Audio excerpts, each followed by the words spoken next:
My name is Steven ter Heide. I'm the senior producer with Guerilla and working on Killzone 3.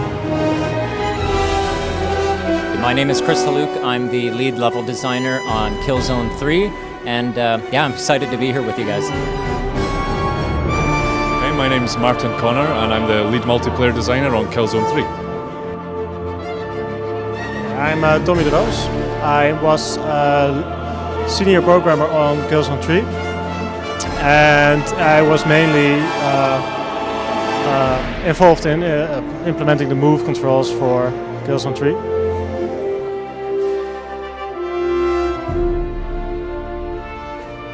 Sure, the story is very important to us. I mean, we've listened to the fan feedback saying, okay, the story in Killzone 2, it could do with a little bit more character, it could do with a little bit more kind of grander scale and make it more sci-fi, make it more about your journey there. So what we've looked at obviously is kind of Uncharted has done a great job telling a story. So we looked at what really worked for them, what were the kind of the key points for them. And of course we're in a different game, we're kind of in this gritty war, we're soldiers, it's a first person. So a lot of the tricks that they employ, we can't employ.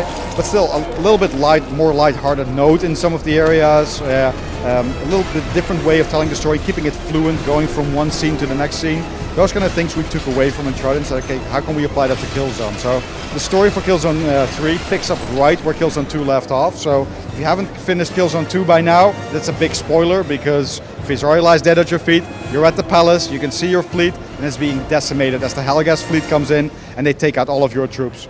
And you then are being chased across the planet and you have to find a way off. So the Helghast aren't without a leader basically, so they have to try and find a way to kind of who is the new leader and who is going to take over power. And there's two guys fighting for power.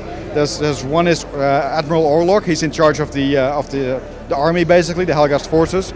And then there's this big industrial guy called Jorham Stahl, and he's got these laboratories that concoct these great new weapons, more science fiction weapons, bigger, better enemies. But he holds that power, and both of them are kind of. We want the new hot seat. We want to be the new Visory. So there's a lot of infighting between those guys. So it's all about conflict, not only between the Helghast themselves or between the Helghast and you, but also on your side as well, because you want to find a way off the planet. And some people are just about, we need to get everybody off. We need to all stay together. We need to surrender. We need to do this. We need to do that. And you need to find the best way off the planet. So that's really what this all is all about. Story this time is all about the conflicts.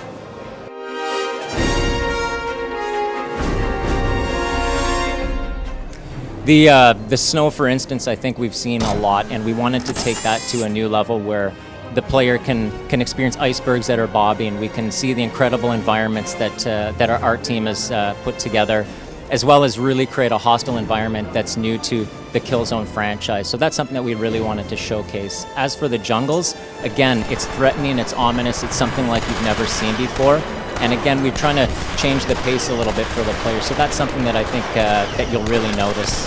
As far as space, it's definitely a change and a departure from the levels that we've seen so far. The ability to have zero gravity, the ability to let players actually experience space in a ship. This is all new to us, and we're extremely excited for everybody to finally get their hands on it and to really experience it.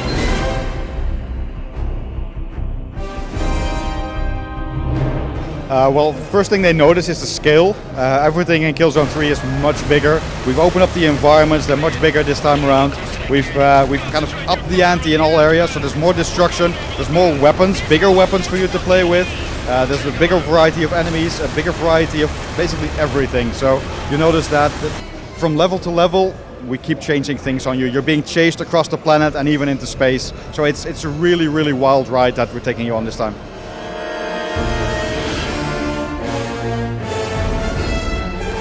With regards to multiplayer, well, this time around we have two brand new game modes for our fans. We spent a lot of time between the release of Killzone 2 and the release of Killzone 3 monitoring what our fans are saying on the forums. And one of the things that they really wanted to see in the next game was a team deathmatch. So we've introduced that this time round in the form of guerrilla warfare. That's what we're calling our team deathmatch mode.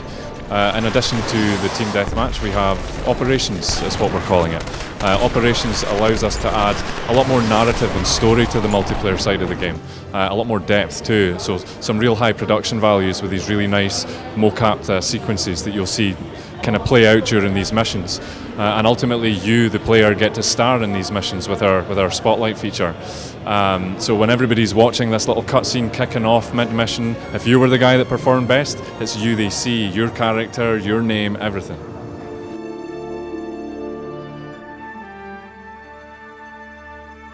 I think one of the biggest things we tried to do this time was the variety, to try to change the pace a bit so the players aren't constantly firing the trigger. We wanted to give them some ups and downs, some peaks and valleys. That's certainly a challenge because our encounters are known for their intensity, and that's something that we wanted to maintain. So it was a challenge, but we did want to present options and different opportunities for the player, as well as the incredible range of weapons that we have.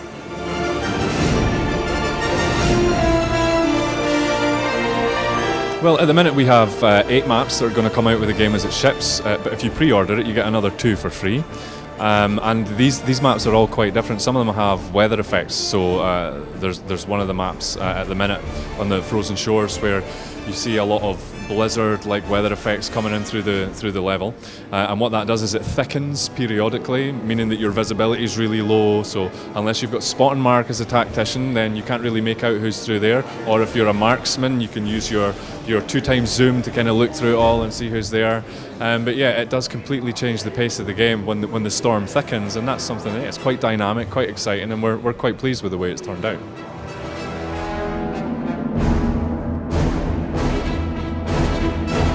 Yeah, the basic implementation was actually quite easy because the move itself is quite easy to work with.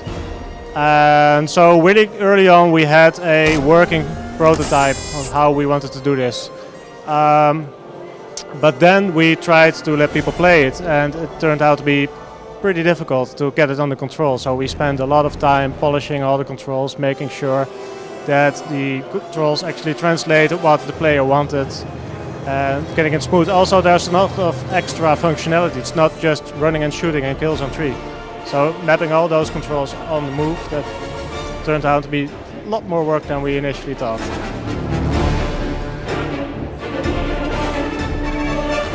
Well, there's a lot of things that we still were able to do with the engine. I mean, with Killzone 2, we said we're firing on all cylinders, we're maxing the PlayStation out, and then games like Uncharted come along and God of War comes along, and well, there is still a little bit of room left. So you start looking back at the stuff that you do, you start looking back at your code, you think, well, we could be smarter in doing these kind of things. And actually, Christoph Balestra from Uncharted, he had quite a nice explanation where he said we've got this 6-lane highway that people can drive on. And with the original games, we were kind of driving at 60 kilometers per hour. This time we're driving 120. So we've still got that same 6-lane, and it's all occupied, but we're going much faster now. So we're getting better at utilizing everything. So the engine is a lot stronger and a lot more powerful. So we've upped the way, we changed the way that we do the anti-aliasing, for instance. So the sharp edges are gone and those kind of things. We've implemented things like mesh streaming. So apart from texture streaming, it's something that we already did, we are now also able to stream in meshes dynamically. So for instance, the water that you will have seen in level 4, where you have these big waves of the sea and everything, that's an animated mesh. Now the scale of that thing is huge, and you wouldn't be able to basically fake that any other way by just getting the animated mesh going and getting the streaming mesh going. So it's those kind of systems that allow us to build much bigger worlds than we did last time around.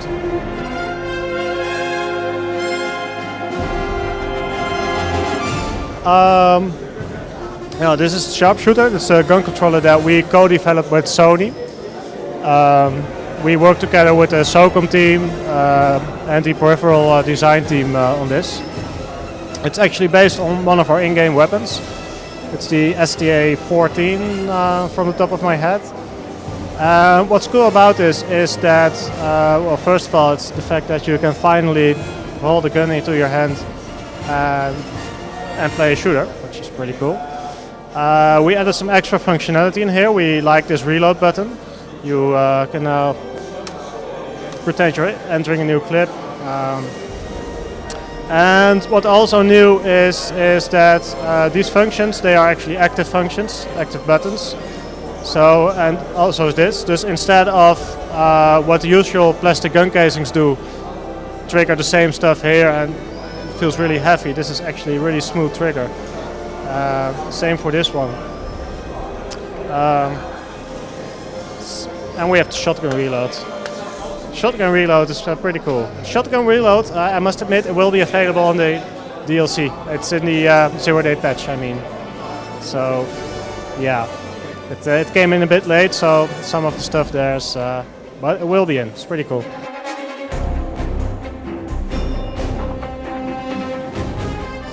I think the fact that we put the quality into each level, this is something that I know that we've painstakingly crafted so that each experience is unique, and I think that the actual variety that we've put, I'm sure that I hope that you'll agree with me, because we're extremely confident about what you guys will see very soon.